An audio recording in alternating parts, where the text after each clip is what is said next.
4월 21일 매일 묵상 시간입니다. 우리는 어떻게 하나님의 뜻을 알아갈 것인가 하는 부분들을 같이 살펴보고 있습니다. 오늘은 6번째 주제입니다. 치유의 사람들. 하나님께서는 우리들을 통해서 사람들을 고쳐가시기를 원하신다 하는 것입니다. 자, 질문은 이렇게 시작을 합니다. 서로는 사람들이 고침을 받지 못하는 가장 큰 이유는 무엇인가? 여러분, 왜 어떤 고침, 그러니까 회복, 치유가 되지 않을까요?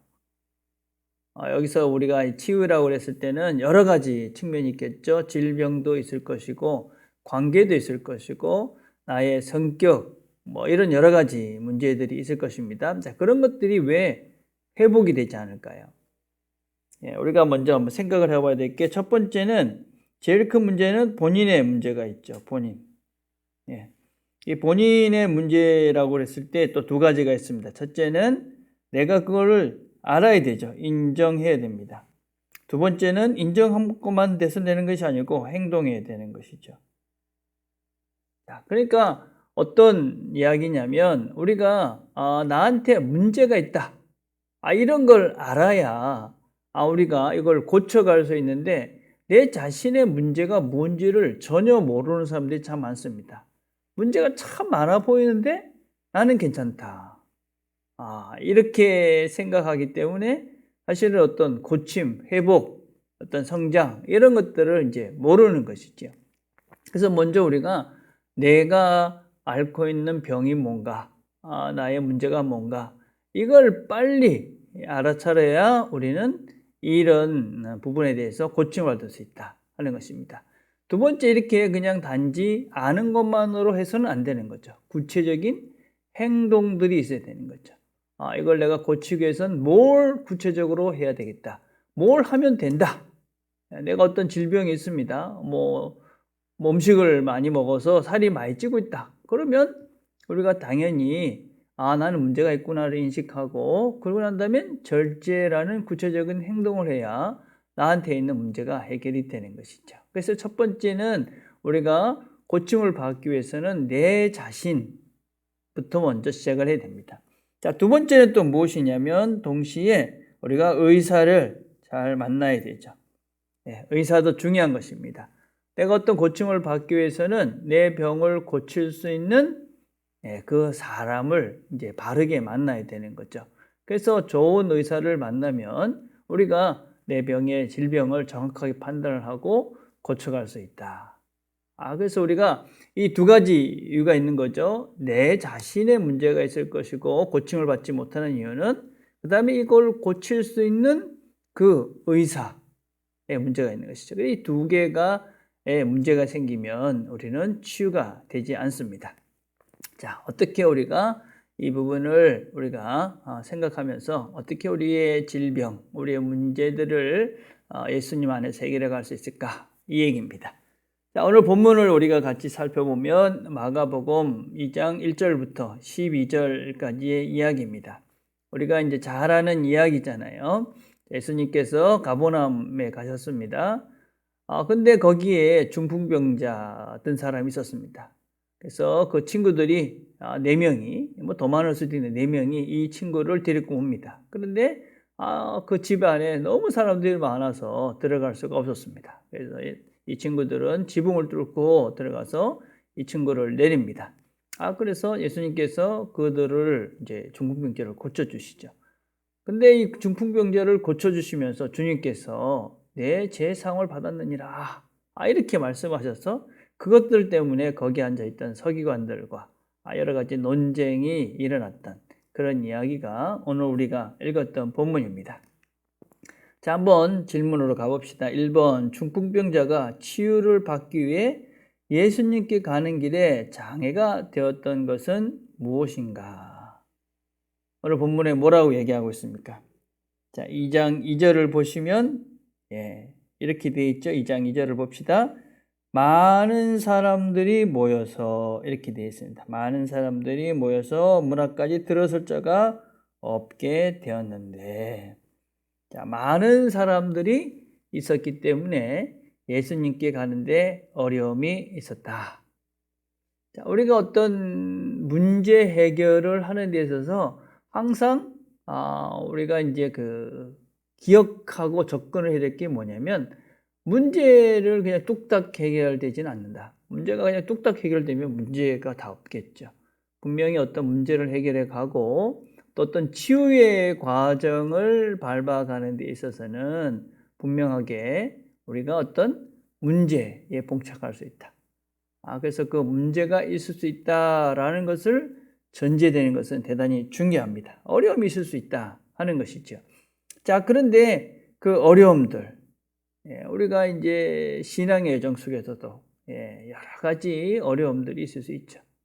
신앙의 성숙, 내 성격을 고친다든지, 내 언어를 고친다든지, 관계를 회복한다든지, 그런데 그냥 뚝딱 되지는 않습니다. 어려움이 있다. 이걸 기억하는 건 참 중요합니다. 그렇죠? 자, 2번입니다. 2번은 중풍병자와 그 친구들은 어떻게 장애를 극복했는가? 자, 우리가 잘 아는 대로 그 친구를 데리고 지붕으로 올라가서 지붕을 뚫고 이제 예수님을 내립니다. 그 당시에 이제 그 팔레스타인의 지붕 구조는 나무로 이렇게 하고 난 다음에 그 위에다가 이제 집을 덮은 겁니다.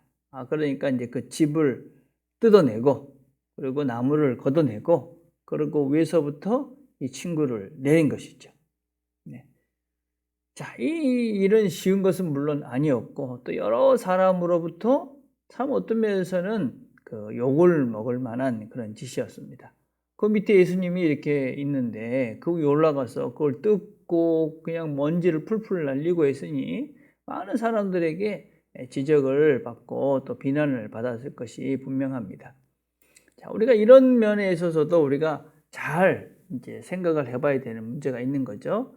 자, 우리가 신앙이라는 것이 잘못하면 내가 옳기 때문에 그냥 무례히 모든 것들을 해도 된다. 그럼 그렇게 해서는 안 됩니다. 우리가 신앙인들이 무례해서는 안 되는 것이죠. 그렇지만 우리가 잘 분별을 해야 되는 거죠. 이게 어느 정도까지 우리가 하는 것이 무례한 것이 아닌가. 예를 들자면 우리가 모두가 법을 잘 지켜서 우리가 도로에 규칙을 지킵니다. 신호등이 빨간불이면 우리가 서야 되는 거죠. 그렇지만 앰뷸런스는, 특별한 상황이 있는 앰뷸런스는 그 빨간 불을 무시하고 앞으로 나아갑니다. 우리가 다 비켜주지 않습니까? 왜냐하면 그 생명이라는 우리가 지켜야 되는 그런 규칙의 기본적인 것이 서로를 돕고 생명을 보호하기 위한 것이니까, 그걸 위해서 우리가 그 사람은 예외적인, 어떤 면에서는 우리가 그 사람의 그런 무례한 행동들을 충분히 이해할 수 있는 그런 상황이 되는 것이죠. 그래서 우리가 어떤 문제를 접근해 갈 때 무조건 내가 옳기 때문에 무조건 해서도 안 되는 것이고, 또 무조건 다른 사람들 때문에 아무것도 안 해도 안 되는 것이고, 이런 것들을 우리가 분별할 수 있는 것이 대단히 중요하죠. 지금은 이 형편은 이 평생 중풍병자가 된 사람, 이 사람이 지금 예수님을 만나는 그 과정 속에 있는 여러 불편한 일들은 사실은 밑에 있는 몇몇 사람들이 당하는 것보다 훨씬 더 의미가 있는 일이었기 때문에 친구들은 기꺼이 그 일을 택한 것이지요. 자, 3번을 봅시다. 주님은 그들에게서 무엇을 보셨는가? 주님의 말씀은 그 믿음에 대해서 어떤 교훈을 주시는가? 자, 우리가 5절을 보니까 뭐라고 됐습니까? 예수께서 그들의 믿음을 보시고, 이렇게 얘기합니다. 그들의 믿음을 봤다. 자, 그런데 우리가 이런 믿음이라고 이야기할 때 이 믿음을 우리가 좀 잘 이해를 해야 됩니다. 자, 믿음은 우리가 크게 두 가지 믿음이 있다 볼 수 있습니다. 우리 본문의 것들을 기본으로 생각하면 병 고침을 받는 병 고침의 믿음이 있을 수 있습니다. 자, 이 친구들이 어떤 믿음이 있었던 겁니까? 예수님한테 가면 병을 고칠 수 있겠다.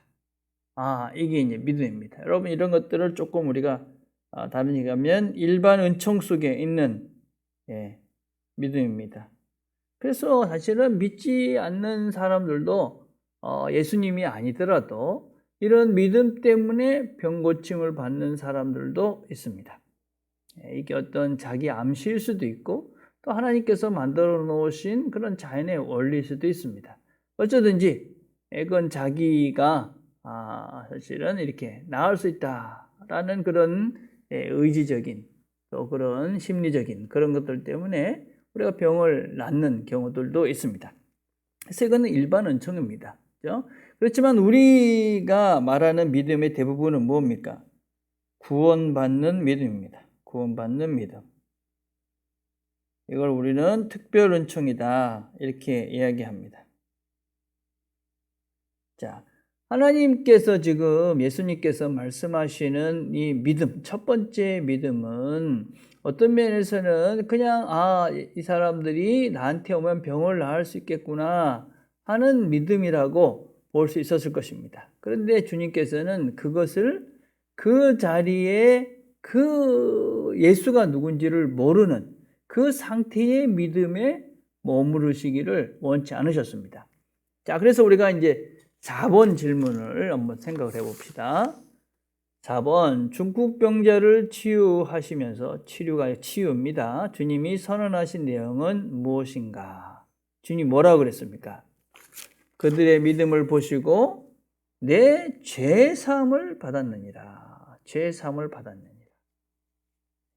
자, 그들의 믿음이 어디로 한 겁니까? 자, 우리가 그쪽에 했던 병 고침의 믿음. 그러니까 일반 은총의 이 믿음이 구원받는 믿음, 그렇죠? 특별 은총으로 가기를 주님께서는 원하신 것입니다. 자, 그것이 주는 메시지가 무엇입니까? 자, 우리가 이제 본문을 조금 더 한번 살펴봅시다. 자, 6절부터 쭉 보면, 자, 주님께서 5절에 내 죄사함을 받았느니라 그렇게 이야기하니까 거기 어떤 사람들이 앉아 있다고 얘기합니까? 서기관들이 앉아 있었습니다. 어떤 서기관들이 이렇게 말하는가? 신성모독이로다. 오직 하나님 한 분에 누가 죄를 사하겠느냐? 그 당시 사람들은 그 당시 사람들도 당연히 죄는 하나님만 용서하실 수 있다. 그런 믿음을 갖고 있었습니다. 그런데 예수님께서 내 죄사함을 받았느니라. 그렇게 말하니까 사람들이 이건 신성모독이다. 어떻게 하나님만이 하실 수 있는 것을 이 사람이 이렇게 말하는가? 신성모독이다. 그렇게 이야기합니다. 그거를 주님께서 그 마음에 그들이 있는 것들을 아시고 그들에게 또 이렇게 묻습니다. 어떻게 이것을 생각하느냐? 9절에 보니까 내 죄사함을 받았느니라 하는 말과 일어나 내 상을 가지고 걸어가라 하는 말 중에 어느 것이 쉽겠느냐? 어떤 것이 더 쉬운 걸까요? 우리가 생각하기에는 죄사함을 받았느니라는 표시 안 나올 것이고 내 상을 가지고 걸어가라. 당장 보일 건데 당연히 죄사함을 받았느니라 이게 더 쉬울 것 같이 보이기도 합니다. 그러나 그 당시에는 또 실제는 그런 것이 아니죠. 예수님은 하나님이셨기 때문에 내 그 죄 사함 받는 그 일은 사실은 십자가라는 엄청난 대가를 치른 일이었습니다. 그런데 내 상을 가지고 걸어가라, 병 고치는 일은 그런 대가를 치른 일이 아니었습니다. 그래서 또 그 당시의 상황을 봐서도 상을 가지고 걸어가라, 그 병 고치는 일은 다른 사람들이 참 대단하다 그 정도까지는 받아들여도 그게 문제가 되지는 않습니다. 그러나 내 죄사함을 받았느니라 라고 말하는 순간 이 사람은 신성모독을 하는 유대 사회 속에서 이제는 아주 다른 사람들로부터 많은 비난과 또 어떤 면에서는 이 다른 유대인들로부터는 어떤 배제될 수 있는 박해를 받을 수 있는 말입니다. 그럼에도 불구하고 주님께서는 그 말씀을 하십니다. 뭐라고 얘기합니까? 10절에 인자가 땅에서 죄 사하는 권세가 있는 줄을 너희로 알게 하려 하노니. 그러니까 주님께서 이 병을 고쳐주시는 근본적인 이유가 무엇이냐? 그것은 어떤 이 사람이 병 고치는 것, 그것도 중요한 것이죠. 더 중요한 건 뭐냐? 예수님이 누구신가? 그래서 일반 은총, 그러니까 병 고침이라는 그런 통로를 통해서 주님께서 궁극적으로 원하시는 것은 죄 사함.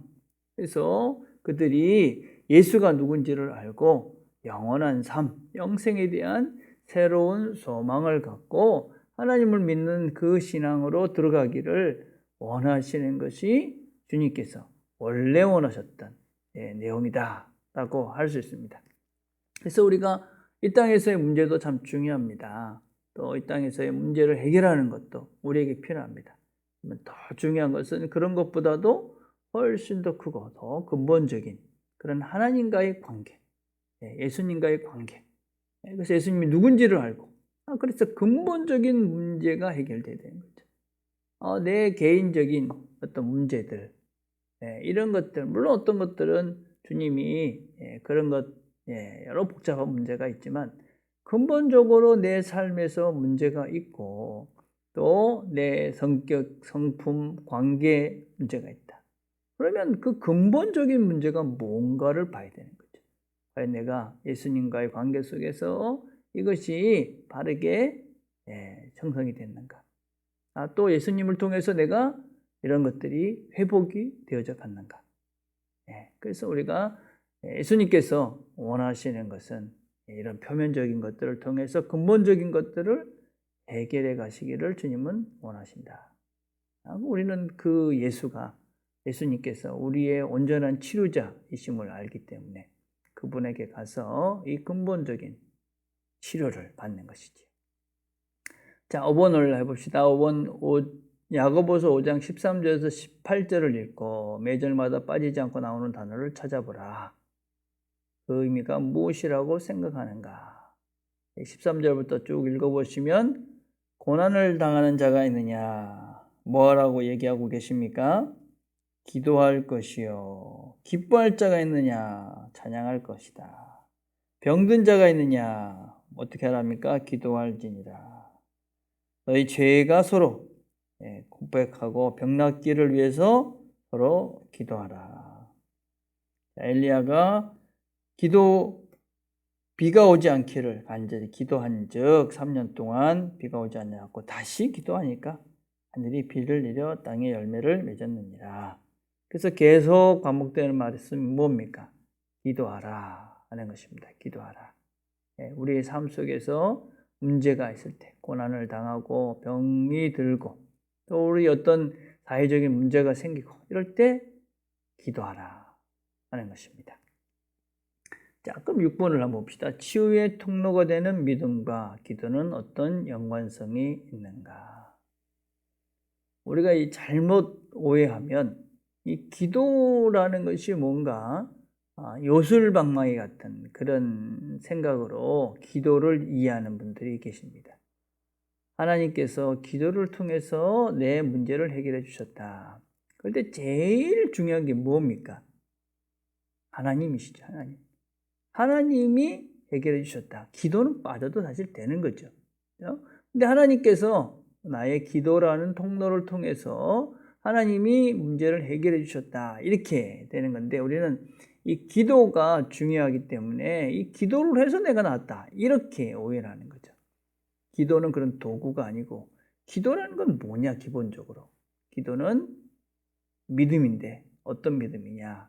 하나님이 하신다. 하나님이 하신다. 그래서 내가 기도한다 하는 것은 나는 어렵습니다. 나는 못합니다. 하나님께서 해결해 주셔야 됩니다.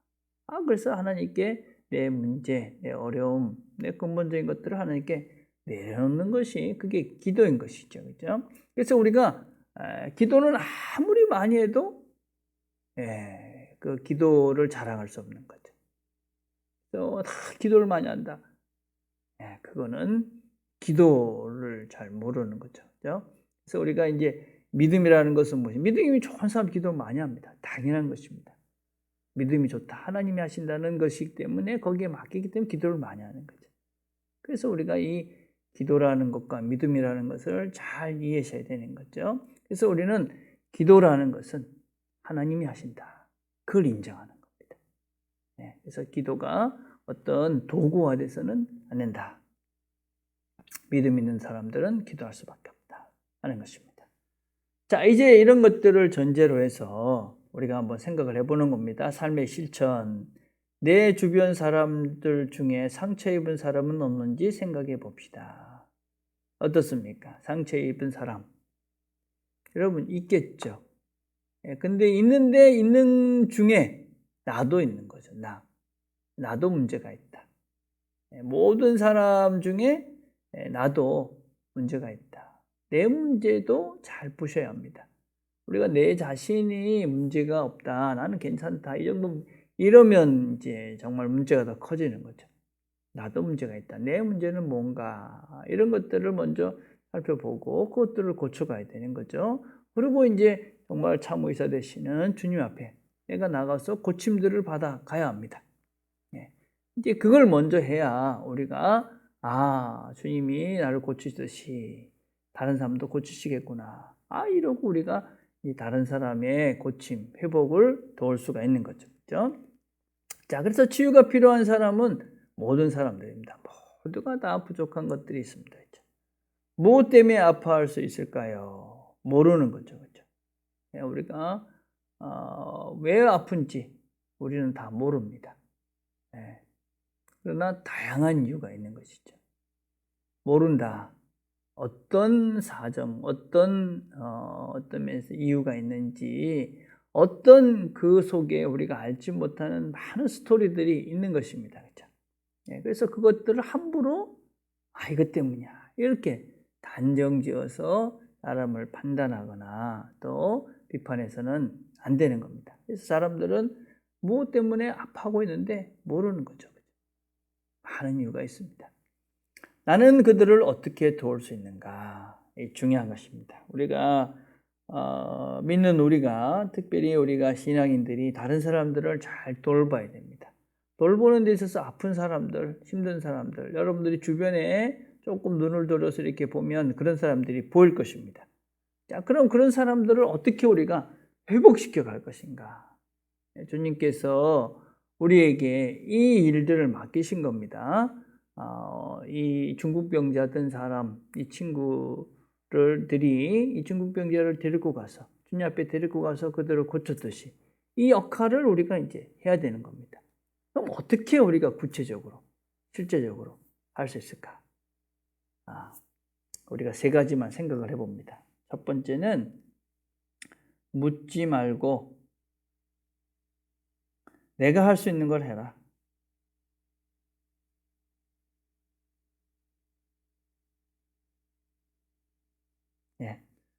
우리가 저 사람 참 어려운 것 같아. 문제가 있는 것 같아.